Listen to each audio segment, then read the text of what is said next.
Je m'appelle Anna Collins. J'ai 17 ans. Le 28 mars au soir, pendant mes vacances de printemps, je me suis vidé de mon sang sur le parking poussiéreux d'un restaurant au Nouveau-Mexique.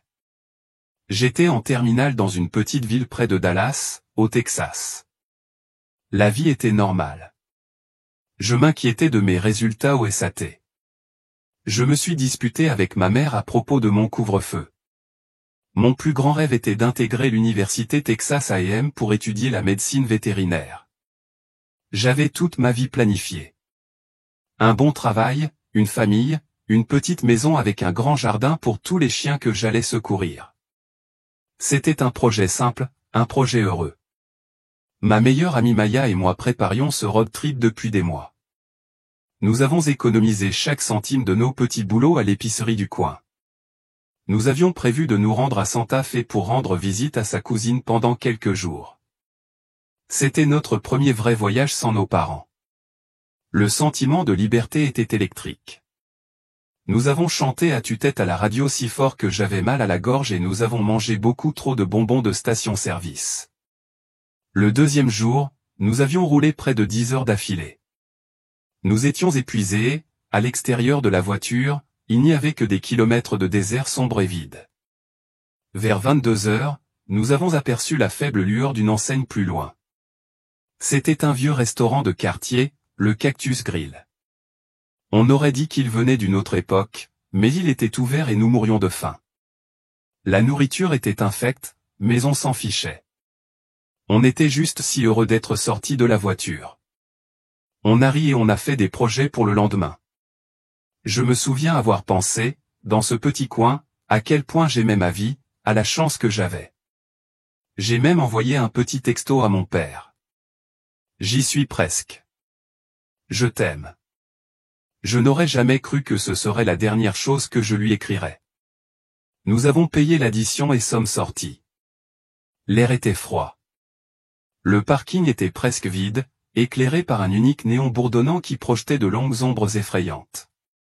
C'est là que nous l'avons vu. Il est apparu derrière un gros pick-up. Il était maigre, nerveux, et ses yeux étaient écarquillés et affolés. Il s'est mis à marmonner quelque chose que nous n'avons pas compris. Des mots sur des voix, des messages. Maya m'a attrapé le bras. Mon corps tout entier s'est glacé. Je n'avais jamais ressenti une telle peur. Ce n'était pas comme dans les films. C'était un froid profond, silencieux, paralysant. Donne-lui juste ton sac, murmura Maya. Mais il ne voulait pas de notre argent. Il s'est jeté sur nous. Tout s'est passé si vite. Une seconde, il était à 3 mètres, la suivante, juste sur moi. J'ai ressenti une vive brûlure au côté. Je n'ai même pas réalisé au début que j'avais été poignardé. J'avais juste l'impression d'avoir reçu un coup de poing très, très fort. Puis j'ai baissé les yeux et j'ai vu le sang. Maya hurlait. Son cri semblait résonner dans tout le désert. Une voiture a déboulé sur le parking en crissant. C'était la police. Il devait être juste au bout de la rue. Un policier a surgi en hurlant. L'homme s'est retourné vers le policier et il avait autre chose à la main. Une arme. J'ai entendu une forte détonation, puis une autre. L'homme s'est effondré. Il est tombé à terre non loin de moi. J'ai essayé de me relever, mais mes jambes ne tenaient plus. Je me suis effondré sur le trottoir.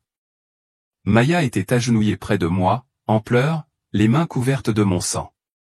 Reste avec moi, Anna. S'il te plaît, reste avec moi. Puis tout se tut. Les cris cessèrent. Les lumières bleues et rouges clignotantes se figèrent en plein vol. Le visage de Maya, déformé par un cri silencieux, était comme une photographie. Le policier, son arme toujours levée, était une statue. Même le tueur Midfall était suspendu dans les airs comme une terrible œuvre d'art. Le temps s'était arrêté. Je ne souffrais plus. Je n'avais plus peur. J'étais juste conscient. Je me sentais m'élever doucement, comme un ballon qu'on lâche. Je flottais au-dessus de mon corps, au-dessus de Maya, au-dessus de toute cette scène tragique et figée. Je voyais le parking poussiéreux, les hamburgers à moitié mangés encore sur la table du restaurant, le vaste ciel étoilé au-dessus. J'étais séparé de tout. Puis j'ai senti une traction, une légère mais ferme traction derrière moi et au-dessus de moi. Le parking, le restaurant, le monde, tout a commencé à rétrécir, s'estompant en un minuscule point de lumière. J'avançais dans un tunnel. Il n'était ni sombre ni effrayant.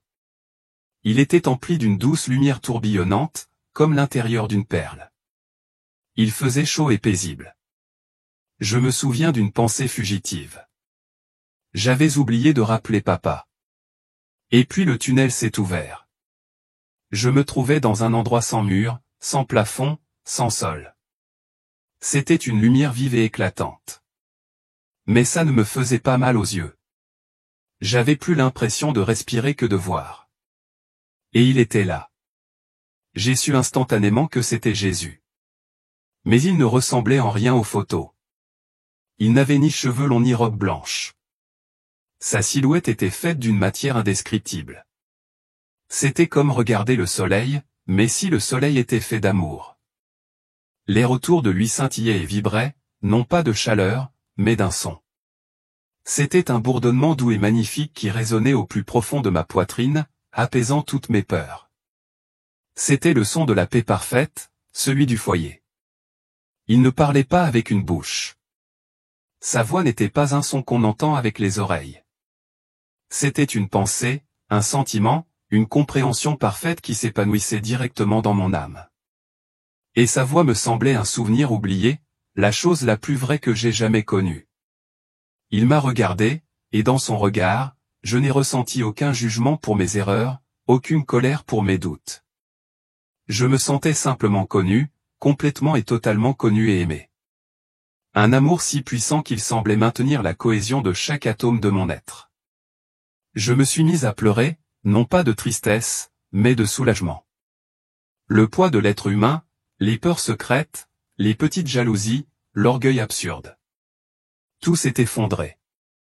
J'étais enfin vraiment moi-même. Mais soudain, la scène a changé. Jésus n'a rien dit. Il m'a juste montré.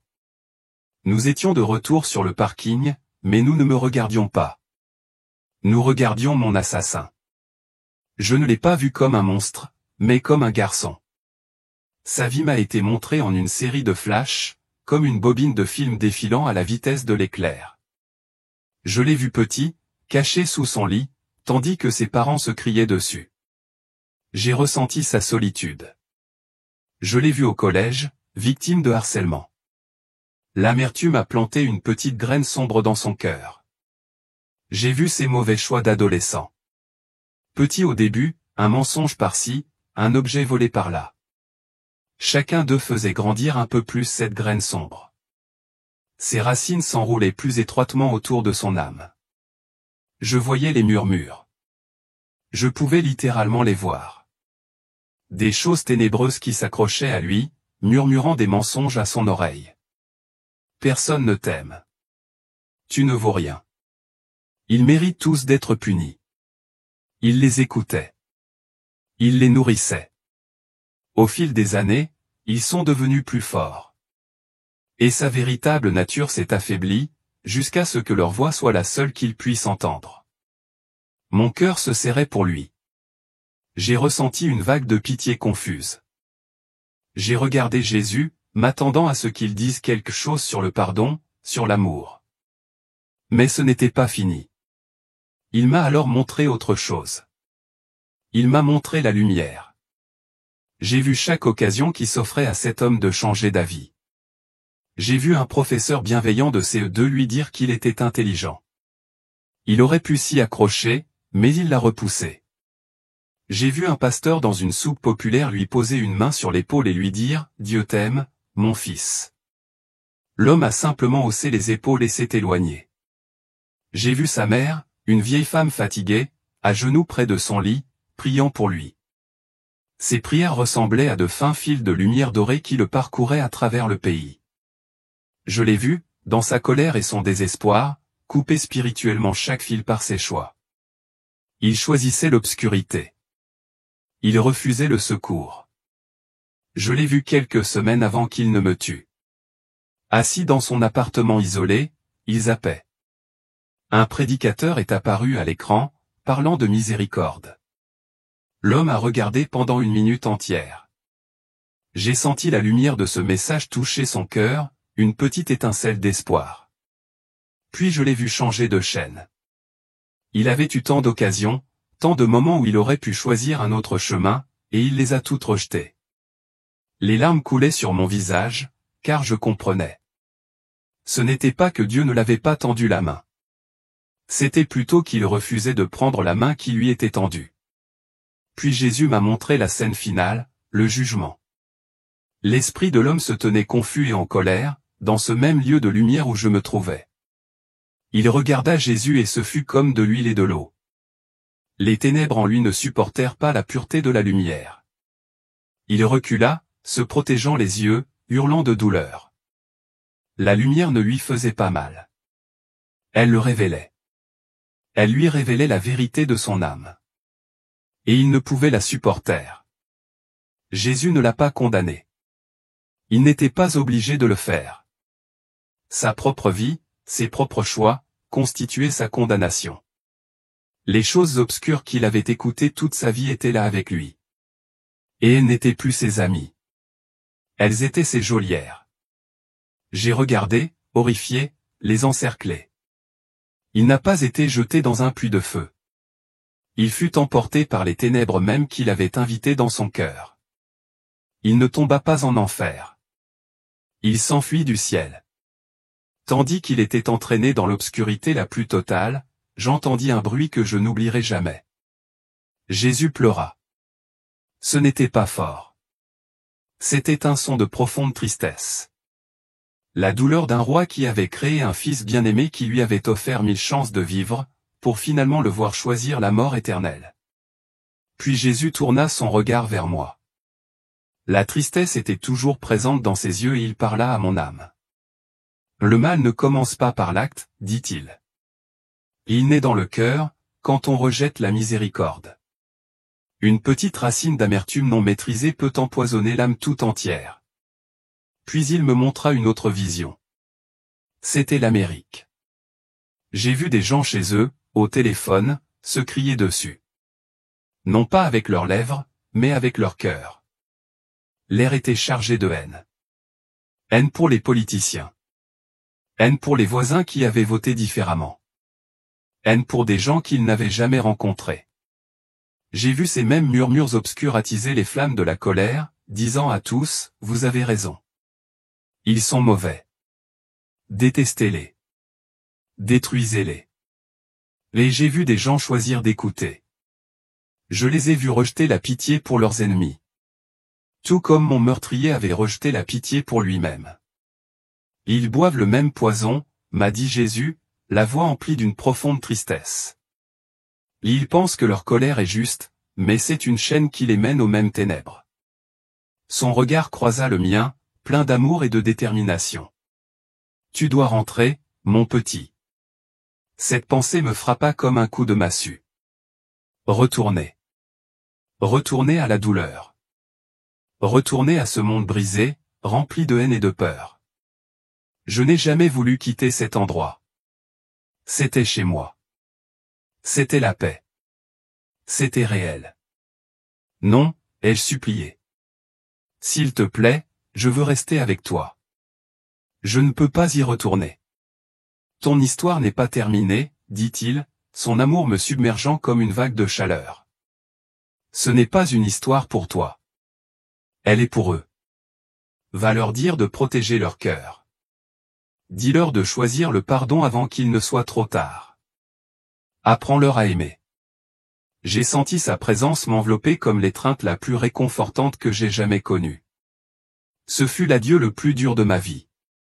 Je ne voulais pas partir. C'était trop bon pour partir, mais je savais que je devais le faire. C'était un ordre donné avec un amour parfait. Et puis je suis tombé. La lumière s'est estompée. Le morceau a été arraché. Il a été remplacé par le froid, par le poids, par la douleur. J'ai poussé un soupir aigu et rauque. Une lumière aveuglante brillait dans mes yeux. Un horrible tube était coincé dans ma gorge et j'étouffais. Des bips retentissaient tout autour de moi, rapides et frénétiques. Mon flanc était en feu. Une femme en tenue d'hôpital se tenait au-dessus de moi. Ses yeux étaient écarquillés par le choc. Elle criait à un médecin. Elle respire. Elle respire toute seule. J'ai essayé de parler, mais je n'ai pu émettre qu'un bruit de haut le cœur. Des larmes ont commencé à couler sur mon visage, brûlantes et réelles. Je venais de quitter le paradis, et j'étais de retour. J'ai appris plus tard que j'étais cliniquement morte depuis 11 minutes. On était sur le point de déclarer ma mort quand mon cœur s'est remis à battre. Le chirurgien a dit à mes parents qu'ils n'avaient aucune explication médicale. Les dommages auraient dû être trop importants. Je n'aurais pas dû survivre. Et si j'avais survécu, j'aurais dû avoir d'importantes lésions cérébrales. Mais j'allais bien. Parfaitement bien. Je vous raconte tout cela pour une seule raison, c'est le message que Jésus m'a donné à vous transmettre. Il ne m'a pas demandé de vous dire pour qui voter. Il ne m'a pas demandé de vous dire à quelle église vous devez aller. Il m'a demandé de vous dire de regarder au plus profond de votre cœur, dès maintenant. Y a-t-il de l'amertume? Un manque de pardon auquel vous vous accrochez? Y a-t-il une personne ou un groupe que vous détestez? Ce sentiment, cette colère moralisatrice qui vous semble si agréable, si justifiée, est le poison. C'est le murmure. C'est la même graine de ténèbres qui a poussé dans le cœur de l'homme qui m'a tué. Je sais que c'est dur. Crois-moi, je sais. Mais tu as le choix. Chaque jour, des occasions t'ont été offertes de laisser tomber cette colère et de choisir la miséricorde. Une chance de prier pour quelqu'un avec qui tu n'es pas d'accord. Une chance de pardonner à quelqu'un qui t'a blessé. Une chance d'éteindre les informations et d'aimer simplement la personne qui est en face de vous. Ne refusez pas ces occasions. Ne coupez pas sans cesse ces fils d'or de grâce, car ce qu'il m'a montré est terriblement réel. Le paradis est réel. L'enfer est réel. Et chaque jour, le choix nous appartient.